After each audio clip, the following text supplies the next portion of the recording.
Hey, what's up YouTube? Back here with another Q&A. I know it's been a little while since I've uploaded a video and I apologize for the absence, but I'm back here and ready to answer some of your questions. So first question, let's just hit it off the bat here. Hey Remi, are you all right? Why are you not uploading? So yeah, I'm fine. Just been really busy with clients. Things have been getting really busy in terms of traveling, attending conferences, and it's been hard for me to really keep up to date with uploading as frequent as I'd like to, so I apologize for that, but I'm going to try and get back on track. I'm also posting on Instagram and on my website, so if you guys don't see me on YouTube, you'll see me on other platforms here and there posting as well. So yeah, I'll be back to that. Second question. Hi Remi, can I start running after my L5-S1 injury? And running can make my disc make my disc bulge worse? So it depends. I don't know your situation. If I was working with you and assessing you, I could probably have a better idea. For the most part, running isn't really something that's really going to cause disc problems, I'd say. It's more of a matter of examining your technique, and is there maybe some underlying issues going on as well. The one thing I'll say is that about 2/3 of people actually have a disc bulge or disc herniation, so for the most part, if running doesn't cause you pain, then you're probably fine. But if running does cause you pain, then yeah, you probably want to stay away from it, or at least maybe see some sort of performance specialist or therapist that can maybe address your technique and see if they can correct your running technique. That's where I would kind of look to. Third question. Hey Remi, I have the same disc herniation as you, and I'm wondering if I'm able to do planks. Would that be a good core exercise with an L5-S1 disc herniation? So one thing to keep in mind, even though we may have the same disc herniation, no one has the same disc and no one has the exact same herniation. Yeah, it's at the same level, but it could be posterior, lateral. The shape of the disc, the size of the disc is going to be different. The amount of the location where it may be impinging on a nerve root, or the way nerves travel, that's going to be all different between people. So not everyone has the exact same disc or disc herniation, so that's one thing to keep in mind. Now when it comes to planks, it's going to depend on the type of plank. Now I'm assuming probably just a regular front plank. If it causes you pain, there's your indication that's probably not an exercise that's appropriate for you at this time. Maybe it's a progression you have to work up to, or maybe if it does cause you pain, there could be maybe even a technical issue. Maybe you're arching the back too much while you're holding the plank, you're not engaging the core and glutes, or maybe it's just there's too much maybe force or compression kind of force on the low back that may be triggering pain. So my suggestion would be to work with a trainer or therapist that can assess your technique and provide you with additional guidance and advice to determine if that plank is appropriate for you or not, because there may need to be some sort of regression or basically more of an entry-level or basic exercise to begin with if you have pain.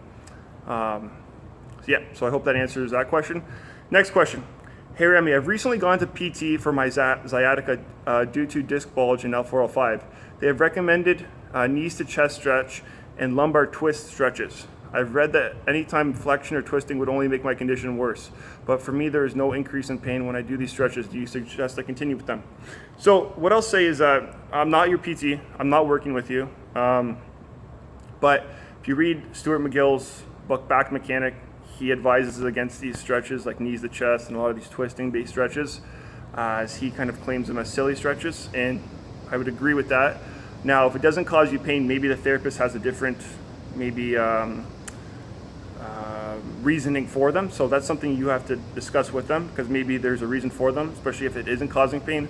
Another thing I will say is that if you are on medication, painkillers or anything, and you're doing those stretches, you may not feel it right away because you're on those painkillers, and you may feel it afterwards, or maybe it's more of a you may get immediate relief from those stretches, but it's more of just kind of the stretch reflex response that provides maybe an analgesic effect, and 30 minutes later down the road or a couple hours later, you're in severe pain. So you have to be very careful. I would maybe discuss that with your therapist for their reasoning. I'm not your therapist, so I can't advise, but I'd say listen to your therapist, and then if it doesn't cause you pain, then you're probably there's probably a reason that your therapist is doing those with you. Number 5. Hi Remi, I had a question. Do you still wake up with back pain when you wake up early in the morning? And is it normal to wake up with some back pain? So, good question here. So number one, I don't wake up with pain.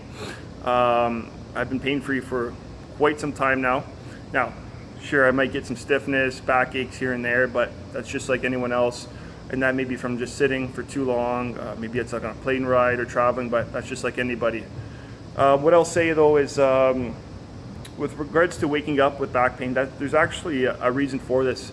And the reasoning is, when you go to bed at night, you're shortest because you've compressed everything. Now, there's just some doing activities during the day. Now, when you go to bed, you lay down, you're in a more decompressed state. Your discs, they absorb water, they like fluid, so they're gonna absorb water. And then as you wake up in the morning, you are your tallest in height. So what that does is, because you're your tallest, there's a greater stretch on your ligaments, tendons, on your low back. So that's gonna place a greater stress there, but at the same time, your discs, they're filled up with water, almost like a water balloon, ready to burst. They act in a similar manner, so there's a lot of pressure built up.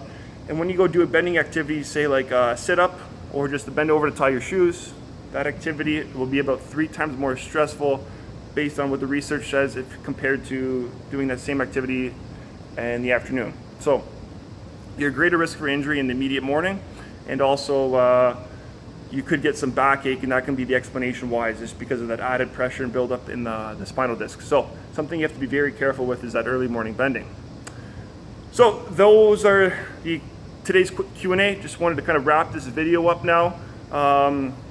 If you have any questions now, guys, moving forward, stuff that you want me to address in future videos, please just leave some comments below and with some ideas, something that maybe I haven't addressed before. Maybe I can link to a video that I've already done on it, or a blog post, and I'd be happy to kind of discuss that with you guys and help answer your questions and provide you with some guidance. Okay, guys, with that being said, all the best, take care, and have a wonderful weekend.